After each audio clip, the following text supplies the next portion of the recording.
রবিবার বন্যা পরিস্থিতি খতিয়ে দেখতে খানাকুলের বালিপুর এলাকার পূর্ব রাধানগরে হরিণাখালীর বাঁশের সেতুর উপর উঠে এলাকা পরিদর্শন করলেন পশ্চিমবঙ্গ নগর উন্নয়ন মন্ত্রী ফিরহাদ হাকিম ও মন্ত্রী পুলক রায়।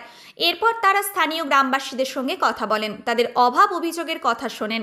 মন্ত্রী ছাড়াও উপস্থিত ছিলেন হুগলি জেলা শাসক মুক্তা আর্য, হুগলি গ্রামীণ পুলিশ সুপার কামনাসি সেন, হুগলি জেলা পরিষদের সভাধিপতি রঞ্জন ধারা, সহ সভাধিপতি কৃষ্ণচন্দ্র সাঁতরা, আরামবাগের সাংসদ মিতালি বাগ, অতিরিক্ত পুলিশ সুপার কৃষাণু রায়, এসডিপিও সুপ্রভাত চক্রবর্তী, আরামবাগ মহকুমার শাসক রবি কুমার, বিধায়ক রামেন্দু সিংহ রায়, অসীমা পাত্র, রাজ্য তৃণমূলের সম্পাদক স্বপন নন্দী, আরামবাগ সাংগঠনিক জেলার যুব সভাপতি পলাশ রায়, আরামবাগের পৌরপ্রধান সমীর ভান্ডারী ও তারকেশ্বরের পৌরপ্রধান উত্তম কুণ্ডু, আরামবাগ থানার আইসি রাকেশ সিং, পুরসুরা থানার ওসি শুভজিৎ দে, খানাকুল থানার ওসি হামিদুর রহমান ছাড়াও অন্যান্য জনপ্রতিনিধি ও প্রশাসনিক আধিকারিকরা।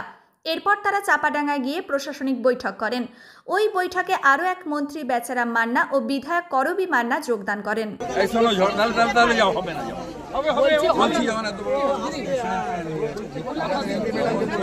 আমি এসে যখন বলছি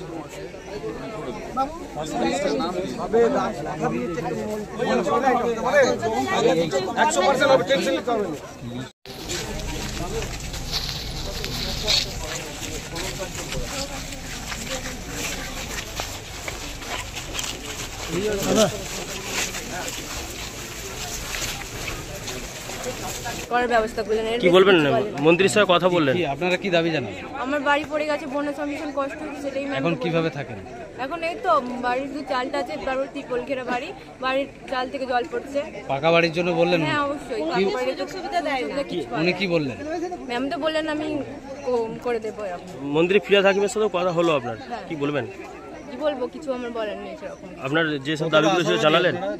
খুবই কম, কারণ অনেক বাড়িতে করে নিয়ে গেছে, কোনো সুযোগ সুবিধা আমি পাই। এখন তো ফিরহাদ হাকিম এসে আপনাকে আশ্বাস দিলেন, আমি বলতে পারছি না এবার কতটা, এবার সেটা আমাদের মানে এখানে যারা আছে তাদের হাতে সব এই সব। কি নাম আপনার? মল্লিকা মৈত্র। স্থানীয় পঞ্চায়েতকে জানিয়েছিলেন?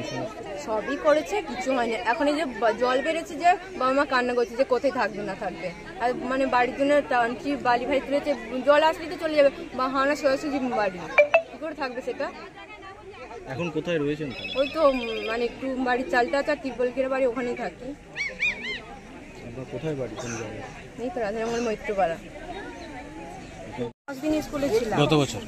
হ্যাঁ, এখনো মানে বাড়িতে পড়ে গেছে, মানে ত্রিপল দিয়ে খাটানো রয়েছে, তা তো জল পরে ওই অবস্থায় রয়েছে। মন্ত্রীর কাছে পাকা বাড়ির জন্য বললেন? হ্যাঁ, মন্ত্রীর কাছে কি জানালেন? পাকা বাড়ির জন্য কোনো সুযোগ সুবিধার জন্য কোনো সুযোগ সুবিধা কোনো দিনই দেয় না, শুধু আমার মা আর আমি থাকি, কোনো দিনই দেয় না। এখন কি ভরসা পাচ্ছেন? ভরসা পাচ্ছি, যতক্ষণ না মানে দিচ্ছে ততক্ষণ ভরসা পাচ্ছি না, কেন এইভাবে প্রত্যেক বাড়ি আমাদের নিয়ে গেছে। কি নাম আপনার? রেবা দলিল। কোন গ্রামে বাড়ি? পূর্ব রাধানা করে দলিল পাড়া। আমাদের মুখ্যমন্ত্রী মমতা বন্দ্যোপাধ্যায় ডিবিসি কে পরিষ্কার করে বলার পরে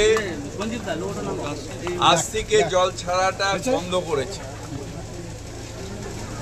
হয় আজ রাত্রির, নাহলে কাল থেকে হয়তো জলের লেভেলটা কমবে। তার মধ্যে ইরিগেশনকে বলা হয়েছে যে বাঁধগুলো অলরেডি ভেঙে গেছে, আমাদের বিডিও এবং ওসি জয়েন্টলি তারা দেখবে যে কোনখান থেকে মাটি পাওয়া যায় আর কোঠা দিয়ে মাটি দেওয়া যায়, কারণ বাঁধগুলো রিপেয়ার করার জন্য মাটি তো লাগবে। দ্বিতীয়ত, ওখানে মিতালি বাগ আমাদের এমপি, তাকে দায়িত্ব দেওয়া হয়েছে সিঙ্গেল পয়েন্ট, যেখানে তার যদি কোনো অসুবিধায় যোগাযোগ করা। বেচারাম মান্না সেটা দেখে নেবে। আমি, পুলক রায়, অসীমা পাত্র, করবি মান্না, আমরা সবাই ছিলাম। আর পুলিশকে দেখতে হবে যে কোনো জায়গায়, যেহেতু ওই জায়গাগুলো অনেক সময় অপোজিশনরা বদমাইশি করছে, উত্তপ্ত করার চেষ্টা করছে, কে মাটি দেবে কে বালি দেবে তার জন্যে অপোজিশনের কাছ থেকে পারমিশন নেওয়ার দরকার নেই। সরকারের কাজ সরকার করবে, যেখানে দরকার হবে বিডিও এবং ওসি যেখানে সুবিধা পাবে সরকারের যাতে বেশি টাকা খরচা না হয় সেখান থেকে নেবে। খানাকুল গোহাটে যেন এই যে গুন্ডা রাজ এটা যাতে না থাকে। আমাদের এও ছিল রবীন্দ্র শ্রীকান্ত, ওরাও ছিল ওখানে। আমরা বলেছি সবাইকে লক্ষ্য রাখার জন্য যে মানুষের পাশে থাকার। আমরা গিয়ে দেখেছি কিছু কিছু জায়গায় সত্যি বর্ষায় মানুষের ঘরও পড়ে গেছে, সেন্ট্রাল গভর্নমেন্ট টাকা দিচ্ছে না, তাদের অ্যাপ্রুভড রয়েছে তবুও টাকা পাচ্ছে না। আবার সেটা নিয়ে অপোজিশন রাজনীতি করছে। আমরা রাজনীতির ঊর্ধ্বে গিয়ে বলেছি যে মমতা বন্দ্যোপাধ্যায় যেভাবে পাশে দাঁড়িয়েছে, ডিএমকে তার পাশে দাঁড়িয়ে ওই যে 20-25টা ঘর যেখানে আমি গেলাম সেটা ইমিডিয়েটলি বালিপুর ওটা করে দেওয়ার জন্য। এবং এটা নিয়ে আমি আবার আসবো, পরিচালনা করব।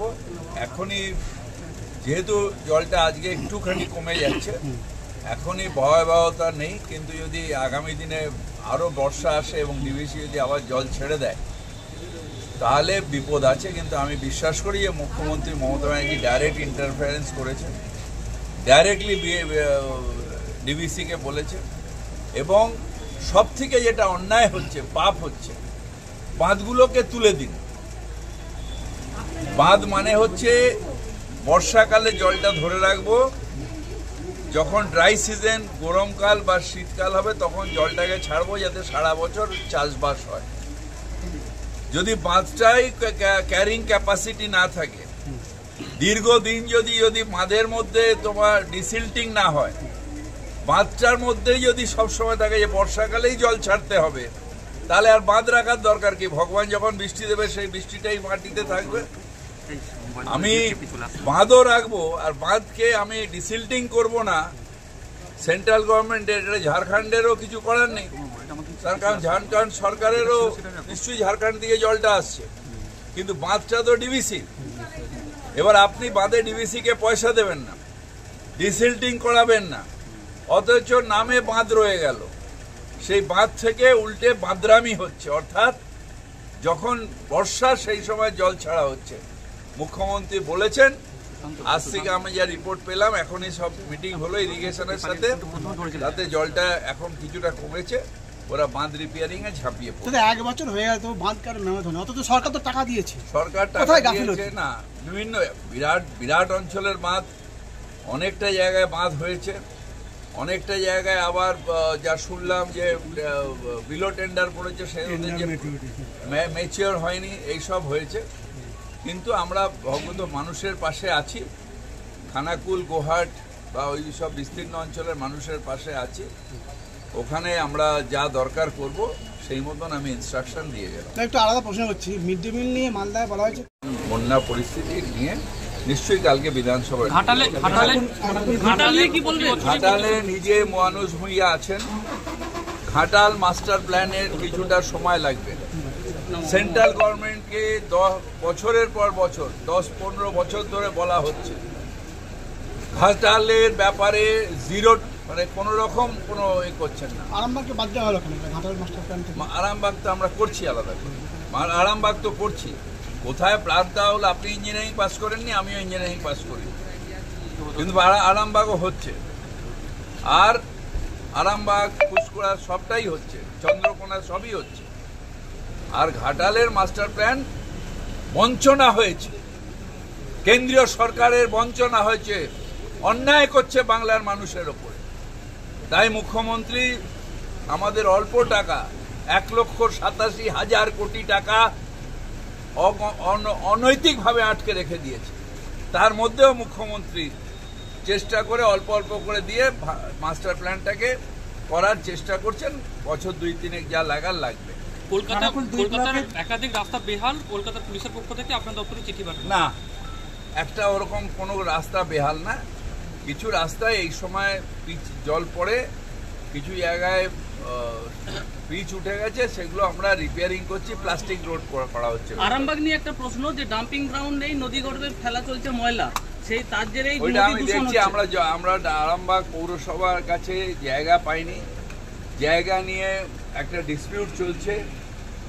একটা দল জায়গাটাকে অগণতান্ত্রিকভাবে আটকে রাখার চেষ্টা করেছে এইটাকে এবার আমরা ফোর্সফুলি নেব।